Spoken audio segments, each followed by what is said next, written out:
This is R.K. Shukla, ex-faculty of ILN as well as Akash Institute, Kota. तो बच्चों, अभी हमने बात किया बॉडी फ्लूइड एंड सर्कुलेशन के बारे में, और ये चैप्टर 10 लेक्चर में हमने कंप्लीट किया है, जिसमें एनसीईआरटी को लाइन बाय लाइन डिकोड किया है। ठीक है, अब उसके बाद कुछ एक पेपर हमें करना है बॉडी फ्लूइड एंड सर्कुलेशन के बारे में। और जैसा कि बहुत सारे बच्चों ने पिछले टाइम में मुझे बोला है कि एसर्शन और रीजन के क्वेश्चन बच्चों को बहुत परेशान कर रहे हैं।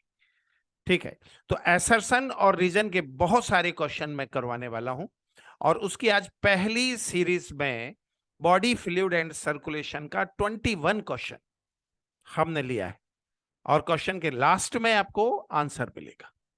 क्वेश्चन के लास्ट में आपको सभी क्वेश्चन का आंसर मिलेगा। तो पहले आपको क्वेश्चन को सेटल करना है, और क्वेश्चन को सॉल्व करने के बाद सबसे बाद में आप आंसर देखेंगे। ठीक है, तो चलिए बात करते हैं। सबसे पहले क्वेश्चन के पैटर्न के बारे में हम लोग बात करते हैं, और यहां पर ये बात आपको याद रखना है कि यहाँ पर जो पैटर्न हमने फॉलो किया है ये नीट 2022 का पैटर्न है, इस बात को याद रखना। असर्शन और रीजन में जो हमने पैटर्न फॉलो किया है ये नीट 2022 का पैटर्न है। जरा ध्यान से इस पैटर्न को आप देखोगे। देखो, नीट 2022 के पहले असर्शन और रीजन पर जिस तरह के क्वेश्चन आते रहे वो बहुत ही अलग क्वेश्चन थे, बट अब की बार जिस तरह से क्वेश्चन आया है उसको अच्छी तरह से याद रखना है। उसमें देखो ये 4 ऑप्शन हैं। पहले ये एक क्वेश्चन आपके सामने है जिसको आपको ध्यान से देखना है। ये क्वेश्चन पेपर आपके सामने है, और इसमें कुल मिलाकर इस क्वेश्चन पेपर में कुल मिलाकर 4 ऑप्शन है। इसमें फर्स्ट ऑप्शन है बोथ स्टेटमेंट आर रॉन्ग। याद रखिए, नीट 2022 से हमने ये ऑप्शन लिया हुआ है। पहला ऑप्शन है both statement are wrong. Second option है A statement is correct but A for assertion is correct and reason is wrong. Third जो इसमें ऑप्शन है reason is correct but assertion is wrong. और फोर्थ है both statement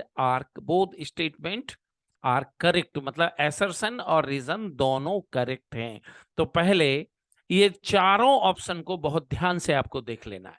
NEET 2022 के paper में यही 4 option का कुल मिलाकर जिक्र है, तो ये चारों ऑप्शन को बहुत ध्यान से आपको देख लेना है, बहुत ध्यान से इसको आपको समझ लेना है। Got it my point? बात समझ में आ रहा है ना?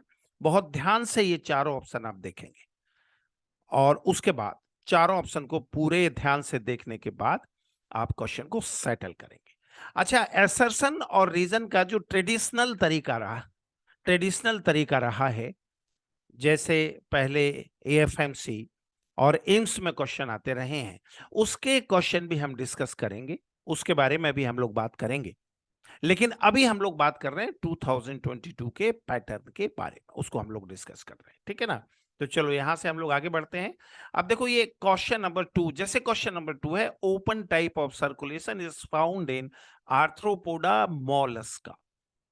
ठीक है, इसमें एक क्वेश्चन मैं आपको सेटल करके दिखाता हूं, ये वाला नहीं, जो क्वेश्चन नंबर फर्स्ट है वो मैं आपको सेटल करके दिखाता हूं। देखो, 3 chamber heart is found in fishes, ये एसर्शन है, ये गलत एसर्शन है, क्योंकि फिशेस में 2 चैम्बर हार्ट पाया जाता है। फिशेस में क्या पाया जाता है? 2 चैम्बर हार्ट पाया जाता है।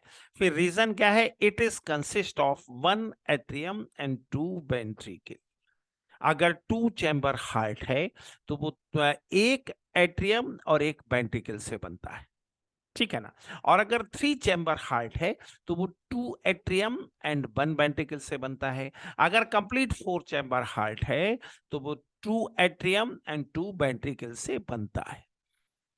तो इस क्वेश्चन में एसर्शन जो है वो भी गलत है, क्योंकि पाइसिस में, फिश में 2 चैम्बर हार्ट होता है, और रीजन भी पूरी तरह से गलत है। तो आंसर क्या हो जाएगा? इसका हो जाएगा answer first, both statement are wrong. इस बात को अच्छी तरह यहां पर दिमाग में सेट करना है। इसका आंसर क्या हो जाएगा? Both statement are wrong. फिर इसी तरह से सेकंड क्वेश्चन पर आइए। इसमें assertion open type of circulation is found in Arthropoda Mollusca. ठीक है। Number of blood capillaries are found in this type of circulation. ये क्वेश्चन भी मैं आपको सेटल करके दिखाता हूं। Open type of circulation is found in Arthropoda and Mollusca, बिल्कुल सही एक्सप्लेनेशन है। ठीक है। And number of blood capillaries are found in this type of circulation. Open type के सर्कुलेशन में ब्लड कैपिलरीज बिल्कुल भी नहीं होती। ब्लड कैपिलरीज का ब्लड वेसल्स भी नहीं होता। इस बात को अच्छी तरह से याद रखना है। तो इसमें एसर्शन करेक्ट है और रीजन इसका रॉन्ग है। मतलब आंसर क्या हो जाएगा? आंसर इसका सेकंड हो जाएगा। ठीक है। तो ये सारे क्वेश्चन इसमें कुल मिलाकर आप देख लीजिए, ये क्वेश्चन आपको डिस्क्रिप्शन में भी मिल जाएंगे। और ये सारे क्वेश्चन, क्वेश्चन नंबर, ये सारे question body fluid and circulation से हैं। और ये सारे क्वेश्चन आपको मिल जाएंगे, ये डिस्क्रिप्शन में भी मिल जाएंगे।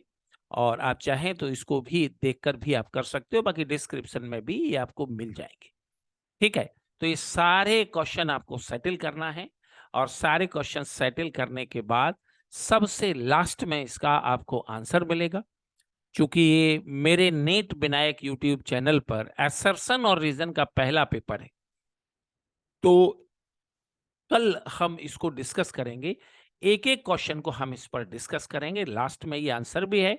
और मेरा आपसे विनम्र निवेदन है कि पहले आप पूरा क्वेश्चन करें। कुल मिलाकर 21 क्वेश्चन है।